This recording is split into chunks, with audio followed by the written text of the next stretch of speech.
جو میں بات کر سکتا ہوں، میں سلمان اکرم راجہ ہوں، میں وہی بات کروں گا۔ میں نہ کسی کو گالی دے سکتا ہوں، نہ میں کسی پہ الزام لگا سکتا ہوں، نہ میں کسی کی بے عزتی کر سکتا ہوں۔ میں جو ہوں وہ آپ کے سامنے ہے۔ مجھے کسی سے مقدمہ چھیننے کی کوئی ضرورت نہیں ہے۔ اللہ تعالیٰ نے مجھے میرے کیریئر میں بہت مقدمے دیے ہیں، بہت شہرت دی ہے، بہت پیسہ دیا ہے۔ میں اگر یہاں آیا ہوں تو صرف اس لیے آیا ہوں کہ یہ ابتلا کا دور ہے۔ اس دور میں ضرورت ہے کہ آئین اور قانون کی بات کی جائے۔ اس دور میں ضرورت ہے کہ ہم ہاتھ بٹائیں، ایک جمہوری تحریک جو اس ملک میں اس وقت میں سمجھتا ہوں موجود ہے، رواں ہے، اس کو ہم مضبوط بنائیں۔ میرا کوئی اس میں ذاتی معاملہ نہیں ہے۔ میں جس بڑے مقصد کے لیے یہاں کھڑا ہوں اس کے لیے میں کھڑا رہوں گا، میں لڑتا رہوں گا۔ فواد چودھری صاحب کے حوالے سے تو مجھے بالکل بھی کچھ وہم و گمان بھی نہیں۔ میرا ان سے کبھی کوئی زندگی میں کوئی مکالمہ، گفتگو، ٹاکرا کبھی کچھ ہوا ہی نہیں، کوئی واقعہ ہی نہیں ہوا۔ ایک دن پتا چلا کہ انہوں نے میرے خلاف ٹویٹیں کرنا شروع کر دی ہیں۔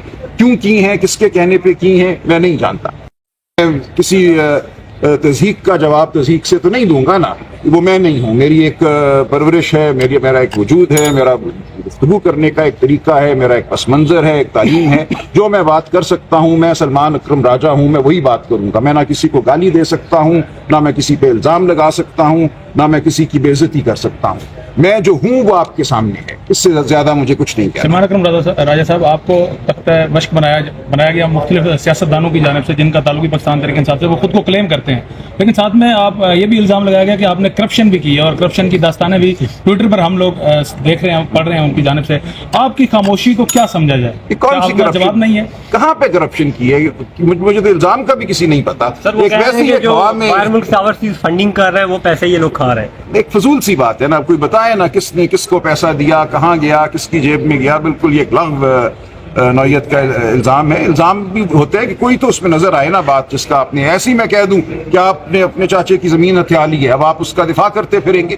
کوئی تو یہ تو اس سے بھی کم تر نوعیت کا الزام ہے۔ کوئی بتائے، کوئی شخص بتائے کہ اس نے کوئی فنڈ بھیجے پارٹی کو اور وہ فنڈ کسی حوالے سے میرے پاس آ گئے، مجھے کوئی علم نہیں ہے۔ میرا پارٹی کی فنڈنگ کے کسی معاملے سے کوئی تعلق نہیں ہے۔ یہ بھی کہا جاتا ہے کہ آپ چونکہ پاکستان تحریک انصاف کے سیکرٹری کے طور پر اس وقت فرائض سر انجام دے رہے ہیں، شاید آپ ان کو پسند نہیں کرتے پارٹی میں، ان کا رکھا جانا، اسی وجہ سے آپ اور آپ کے ساتھ جو 2-3 اور افراد ہیں خان صاحب کے شاید کان بھرتے ہوں، اس طرح کے الزامات ان کی جانب سے لگائے۔ دیکھیے ظاہر ہے، دیکھیے ایسا کچھ نہیں ہے۔ جہاں تک شیر افضل مروت کا تعلق ہے، میرا ان سے کبھی کوئی اختلاف نہیں تھا۔ ان کا ایک طریقہ ہے گفتگو کرنے کا، اس سے ہمیں ماضی میں نقصان پہنچا ہے۔ عمران خان صاحب نے سخت برہمی کا اظہار کیا ہے، جو سعودی حکومت کے حوالے سے انہوں نے بیان دیا، اس کا ہمیں ناقابل تلافی نقصان پہنچا ہے۔ وہ ایک ایسا لمحہ تھا، ایسا وقت تھا جب ہماری پارٹی اور سعودی حکومت کے درمیان ایک ہمیں ایسی نہج پہ تھے کہ وہاں یہ بیان آنا انتہائی پارٹی کے لیے نقصان دہ تھا۔ یہ ہوا۔